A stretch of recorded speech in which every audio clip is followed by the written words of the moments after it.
Hello guys, welcome back to my channel Aditi Khatre Psychology Classes. Guys, we started chapter 4 psychological disorder, and in the last video we have discussed the topic is somatic symptom disorder and dissociative disorder. Today in this video we will discuss the topic is depressive disorder. So guys, stay tuned with my video till end and please don't forget like, share, comment and subscribe my channel. So let's start my video. So guys, today's class topic is depressive disorder. Depressive disorder means that a variety of negative moods की variety और उसमें behavioural change, आपके उस person के behaviour में बहुत ज़्यादा changes देखने को मिलेंगे। आपकी जो डे टू डे लाइफ है उस लाइफ में आपकी जो भी नॉर्मल एक्टिविटीज़ होती है उनमें भी बहुत ज़्यादा डिस्टर्बेंस क्रिएट हो जाएगी। क्लियर? जैसे आप डेली लाइफ में क्या फील करते थे, आप हैप्पी फील करते हो, आप सैड फील करते हो, आपको बहुत ज़्यादा क्यूरियोसिटी है, ये चीज़ों भी आपको फील होना बंद हो जाएगी। मतलब आप किसी भी चीज़ को अच्छे से फील ही नहीं कर पाओगे। क्लियर? सो यहाँ पर हम और डिटेल समझते हैं कि डिप्रेसिव डिसऑर्डर्स होते क्या हैं। आगे मेजर डिप्रेसिव डिसऑर्डर्स के अंदर हम देखेंगे इसके symptom. What is the symptom of depressive disorder? Loss of interest. आप जो भी आपको बहुत ज़्यादा इंटरेस्ट होता है उस मान लो आपको डांस में बहुत ज़्यादा इंटरेस्ट था, वो चीज़ें भी आप अच्छे से नहीं कर पाओगे। आपके बॉडी में जो वेट होगा उसमें भी चेंजेस आएंगे।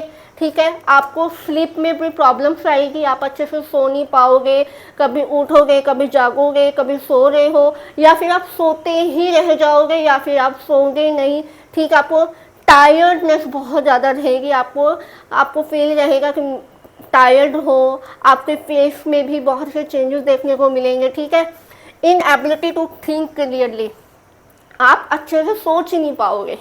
ठीक है, ग्रेटली फ्लॉड बिहेवियर, और आप अच्छे से बिहेव नहीं कर पाओगे, बहुत ज़्यादा स्लो बिहेवियर रहेगा। और इवन जब ये चीज़ें एक एक्सेसिव लेवल पर आ जाएगी तो आपको थॉट आएंगे किस चीज़ के, डेथ के, सुसाइड करने के, कि मैं अपनी लाइफ में बिल्कुल भी हैप्पी नहीं हूँ, मेरे साथ प्रॉब्लम्स ही प्रॉब्लम्स हो रही है, मुझे जीना ही नहीं है, मैं मरना ही चाहता हूँ। इस टाइप के थॉट आपको आना स्टार्ट हो जाएंगे कि मैं जाकर सुसाइड ही कर लूँ। But suicide is not solution. आपकी जो प्रॉब्लम्स है आप किसी पर्सन से बात करिए, अपने फ्रेंड्स से, अपनी फैमिली से, अगर कोई भी प्रॉब्लम्स होती है तो उनके साथ डिस्कस करें। Suicide is the not a solution. Clear? Just मैं बता रही हूँ। एक्सेसिव गिल्ट और फीलिंग्स ऑफ वर्थलेस, मतलब उसको हर चीज़ का गिल्ट रहेगा कि मैंने ये किया, मेरे से हुआ नहीं, पता नहीं क्या है। मतलब उसके माइंड में ना कंफ्यूजन ही रहेगी, वो अच्छे से समझ ही नहीं पाएगा कि मेरे साथ हो क्या रहा है। ठीक है, ना उसको फीलिंग की समझ आएगी कि मैं वो क्या फील कर रहा है, ना उसको ये भी फील होगा लैक ऑफ एपेटाइट, उसको ये नहीं पता चलेगा कि मुझे हंग्री फील हो रही है कि नहीं हो रही है। वो हमेशा अपने एक सैड फेस में रहेगा मोस्ट ऑफ द टाइम। जब ये चीज़ें आपके एक्सेस लेवल पे पहुंच जाती है ना, तो यहाँ पर जो डिप्रेशन पर्सन होगा उसको सुसाइडल थॉट आना स्टार्ट हो जाते हैं। क्लियर? अब इस हमें कैसे पता चलेगा कि कौन कौन से ऐसे फैक्टर्स है जिससे हम फाइंड आउट भी कर सके कि डिप्रेसिव डिसऑर्डर है? तो उसके लिए फैक्टर्स आए जेनेटिक फैक्टर डिप्रेशन डिसऑर्डर में कैसे रोल प्ले करते हैं। देखो, जैसे आपके पेरेंट्स में, आपके फादर एंड मदर के जो जीन हैं, जब उनमें कोई डिप्रेशन होगा या फिर वो किसी चीज़ का डिप्रेशन ले रहे हैं तो कहीं ना कहीं वो जीन आपके अंदर भी आएगा। अगर उनके पेरेंट्स, आपके पेरेंट्स के पेरेंट्स, जो ग्रैंडफादर, जो ग्रैंडमदर है, वो भी कहीं डिप्रेसिव रह चुके हैं या डिप्रेशन लेते हैं, उनके जीन्स भी उन्हीं के अंदर आएंगे और आपके पेरेंट्स के जीन्स आपके अंदर आएंगे। तो ये क्या है, जेनेटिक फैक्टर बहुत इंपॉर्टेंट रोल प्ले करते हैं कि किस टाइम पर आपके पेरेंट्स डिप्रेशन मूड में थे या वो जीन्स आपके अंदर आए।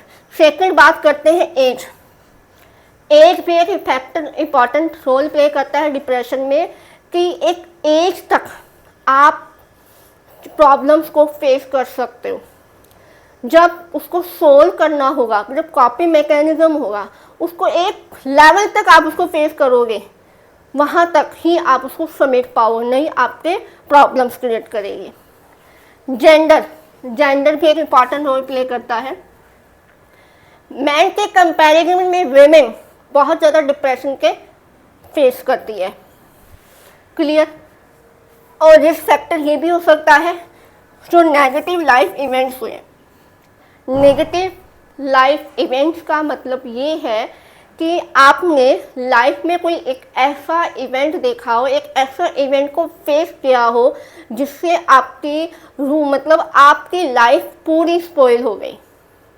आपको ऐसा लगता है जैसे किसी पर्सन का ब्रेकअप हो गया, ठीक है, या किसी पर्सन क्लोज वन की डेथ हो गई जिससे वो बहुत ज़्यादा क्लोज है, तो उसको लेकर वो नेगेटिव थॉट्स आएंगे कि मैं भी सुसाइड कर लूँ। इवन यहाँ तक ये फैक्टर आपके लाइफ में, मतलब उस पर्सन के लाइफ में बार बार उसके थॉट में रिपीट होता रहता है। लैक ऑफ सोशल सपोर्ट, उसको कहीं से भी सोशल सपोर्ट नहीं मिलता है जिसकी वजह से और उसको प्रॉब्लम होती है। कहीं से भी मतलब उसको बोले मुझे सपोर्ट चाहिए, यानी कि मतलब कोई भी उस पर्सन को कोई सोशली सपोर्ट नहीं मिल रहा है किसी टाइप का। सो यही होता है हमारा डिप्रेसिव डिसऑर्डर। आई होप आपको क्लियर हो गया होगा कि कौन कौन से सिम्टम है और कौन से फैक्टर है जो डिप्रेशन डिसऑर्डर होने के चांसेस को क्रिएट करता है। क्लियर, आई होप अच्छे से क्लियर है। और मिलते हैं हमारी नेक्स्ट वीडियो में नेक्स्ट टॉपिक के साथ। तब तक bye bye, have a nice day.